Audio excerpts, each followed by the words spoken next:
Hello everyone, मेरा नाम फाल्गुनी पाठक है और आज हम दो एंटरप्रेन्योर्स से मिलने वाले हैं, चयन एंड सानिथी, जो स्टूडेंट्स के लिए tasty and convenient food provide करते हैं। तो चलिए उनकी जर्नी और एक्सपीरियंस के बारे में जाना। सबसे पहले आप अपने बारे में बताइए, like your name, your startup name and your education background, और फूड एक्सप्रेस को स्टार्ट करने का आपका मोटिव क्या था और ये कब और कैसे स्टार्ट किया। So thank you Falguni. मेरा नाम सानिध्य राय चावला है। मैं एक मार्केटिंग स्टूडेंट हूँ शांति बिजनेस स्कूल में।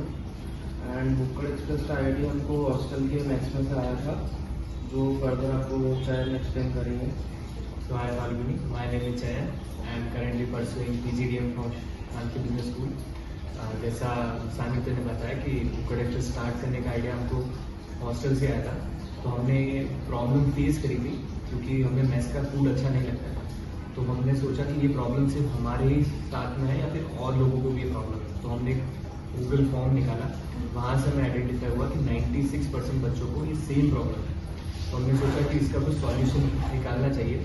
एंड उसी फॉर्म से हमें ये भी पता चला कि बहुत सारे बच्चों को घर का खाना बहुत ज़्यादा मिस करते हैं एंड उनको एक प्रॉपर मील नहीं चाहिए, उनको एक फास्ट फूड चाहिए। तो हमने सोचा कि क्यों ना हम घर पे बना हुआ फास्ट फूड बच्चों को प्रोवाइड करें। एंड लेट नाइट फूड जो सर्विस जो हमने स्टार्ट करी, वो हमको ऐसे आइडेंटिफाई हुआ कि हॉस्टल में रात को 12 से 1 बजे के बीच में हमारे रूम पे बहुत सारे बच्चे आते थे कि कुछ खाने का है क्या तेरे पास, ऐसा कुछ है क्या। तो वहाँ से हमें क्लिक हुआ कि एक्चुअल में अपॉर्चुनिटी यहाँ पर है। हम सोच रहे थे कि यहाँ से मार्केट होगा, पर रियल मार्केट में यहाँ पे लेट में। एंड स्विगी एंड जोमेटो बहुत ज़्यादा हाई प्राइस आ चुके थे, तो हम एक affordable home fast food service provide करें। एंड हमारे साथ में एक और मेंबर है, कुणाल चौधरी, ये है वो अभी वो अवेलेबल नहीं है, इसलिए हम लोग। आप खुद एक स्टूडेंट हो, तो एजुकेशन और स्टार्टअप दोनों मैनेज कैसे करते हो, क्या क्या चैलेंजेस आपको फेस करने पड़ते हैं। हमको अगर कुछ हासिल करना है अपनी रियल लाइफ में, तो हम पहले कॉलेज अटेंड करते हैं पूरा, फिर वहाँ से हम जो वैल्यूएबल इंसाइट रहते हैं वो हम रात को बुक्कड़ एक्सप्रेस में हमारे अप्लाई करते हैं, सो दैट हमारा फ्यूचर में ग्रोथ भी अच्छा हो बुक्कड़ एक्सप्रेस में और हमारा जो रियल लाइफ नॉलेज है वो कहीं इम्प्लीमेंट हो। चैलेंजेस के बारे में आपको चैलेंज बताएंगे।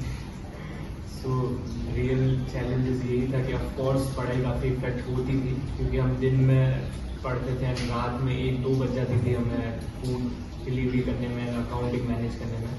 तो ऑफकोर्स थोड़ा एजुकेशन को अफेक्ट हुआ है। बट जैसे सानिध्य ने बताया कि हम जो दिन में सीखते थे वही हम रात में इम्प्लीमेंट करते थे, हमारे स्टार्टअप में इम्प्लीमेंट करते थे, तो उससे हमारी नॉलेज एंड ग्रोथ और इंक्रीज हुई। स्टार्टअप स्टार्ट किया था, तो वो अपने स्टूडेंट तक वो स्टार्टअप के बारे में बातें या कुछ भी पहुँचाने के लिए क्या यूज़ किया था, मतलब लाइक व्हाट्सअप, इंस्टाग्राम, और पब्लिसिटी, इस चीज़ का ज़्यादा यूज़ किया था जिससे स्टूडेंट्स को ज़्यादा इसके बारे में पता चले। तो हमने जब स्टार्ट किया था, हमने पैम्पलेट्स सर्कुलेट किए थे सुबह, क्योंकि ये ना उसमें ऐसा था कि आज शाम को 5 बजे कुछ होने वाला है। एंड क्या होने वाला है कुछ नहीं पता, आपको आपके व्हाट्सएप ग्रुप में पता चलेगा, पर्सनल मैसेज से पता पड़ेगा। तो उस दिन सुबह से लेकर शाम तक बच्चे इसी क्यूरियोसिटी में थे कि आज शाम में क्या होने वाला है।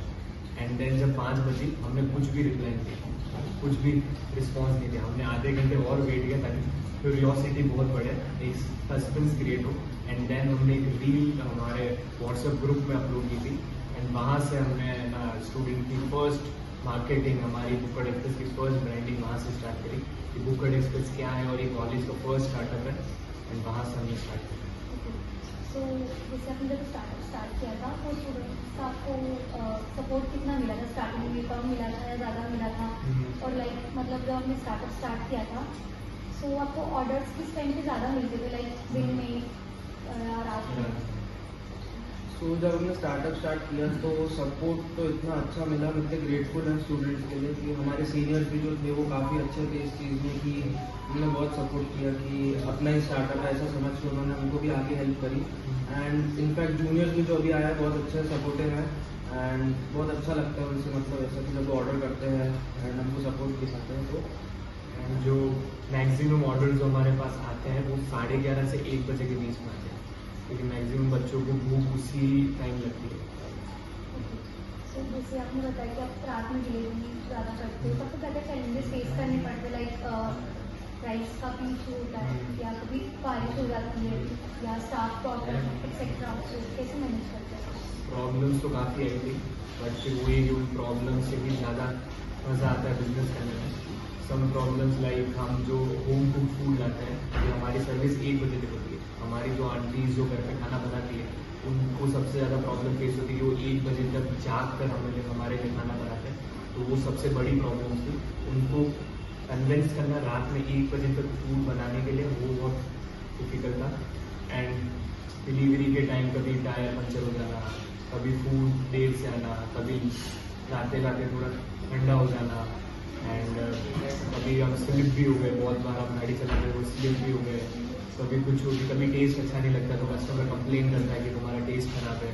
तो वही था कि हमारे मेन चैलेंज यही था कि हम बच्चों को वो क्वालिटी एंड प्राइस दोनों एक साथ एक ही प्लेटफॉर्म पे प्रोवाइड करें, जो कि बहुत डिफिकल्ट था, क्योंकि ऑफकोर्स रात में कोई फूड डिलीवर करता है तो प्राइस ऑटोमेटिकली इंक्रीज हो जाती है कि नाइट चार्जेज हो रही है। तो उसको भी कंट्रोल में रख के हम हर चीज़ को मैनेज करते हैं। और स्पेशल बात ये है कि बच्चों को माँ के हाथ का खाना मिल रहा है, तो वो उस चीज़ से रिलेट कर सकते हैं कि मम्मी के हाथ का टेस्ट मिलेगा। वो भी जंक फूड जो बच्चों को प्रेफर करते हैं स्टूडेंट जो है, तो वही टेस्ट जब मम्मी के हाथ से हो तो उसमें और वो प्यार बढ़ जाता है। तो वही चीज़ है कि स्टूडेंट्स को इसलिए भुक्कड़ एक्सप्रेस ज़्यादा अच्छा लगता है स्विगी जोमेटो से।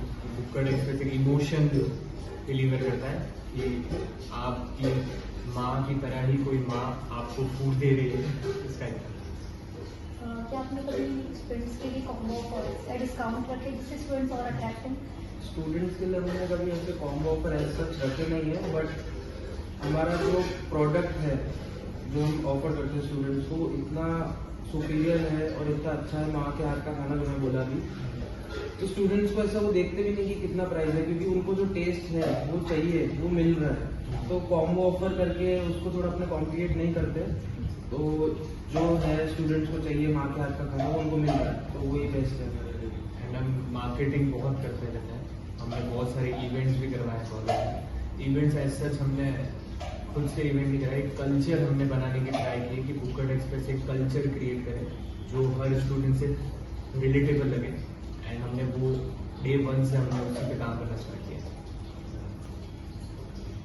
जब आपने स्टार्टअप स्टार्ट किया था तो आपने फाइनेंशियल हेल्प कहाँ से ली थी? लाइक आपके फ्रेंड से ली थी या फैमिली से या फिर कुछ पेरेंट्स किया था?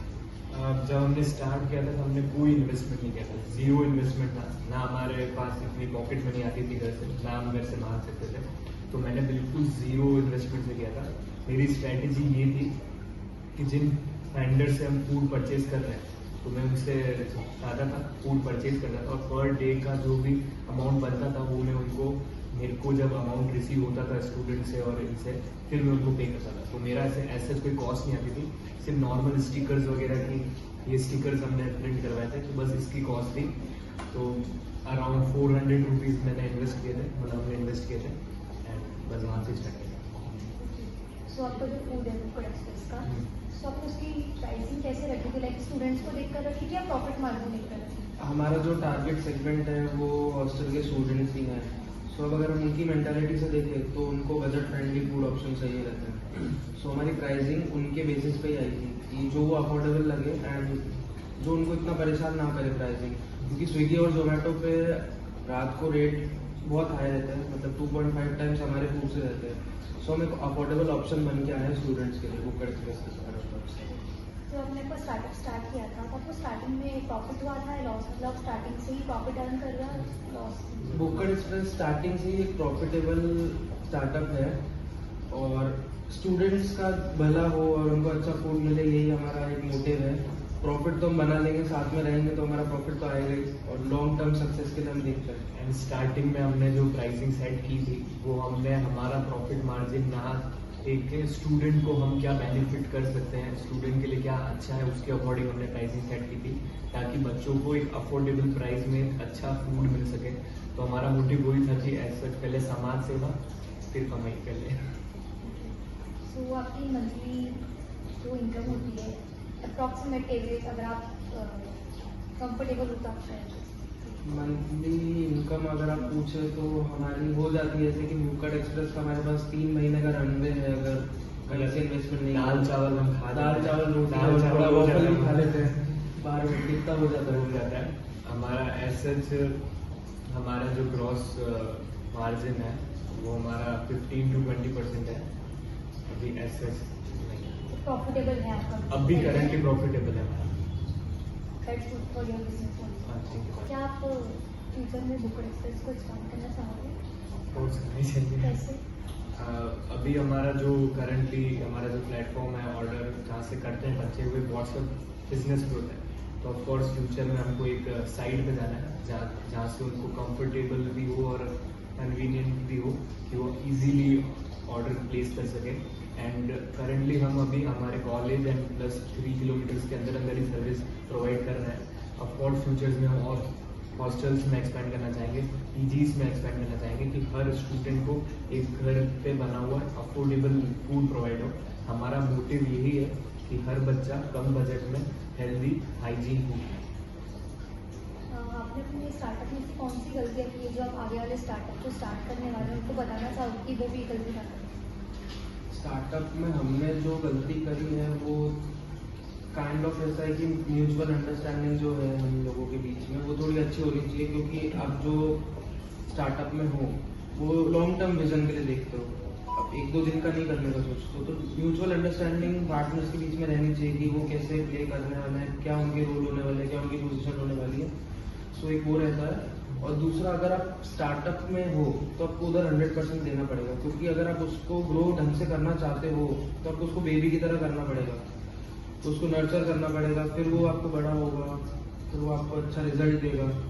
तो वही होता है कि चैलेंजेस बहुत फेस होते हैं, बट उन चैलेंजेस से फाइट करके उसको ओवरकम करके वापस कम बैक करना वो बहुत इम्पोर्टेंट है। ऑफकोर्स हमने बहुत चैलेंजेस फेस किए, कभी कभी ऐसा भी हुआ कि हम फ्रस्ट्रेट हो गए कि यार अब नहीं हो पा रहा है। हमने 2 बार हमारा बुक्कट एक्सप्रेस बीच में क्लोज भी हो गया था, बट हमने वापस वही कि हमने 100% दिया, हमारा मोटिवेट रहे और एंड वापस अभी चल रहा है। Thank you for giving me this time.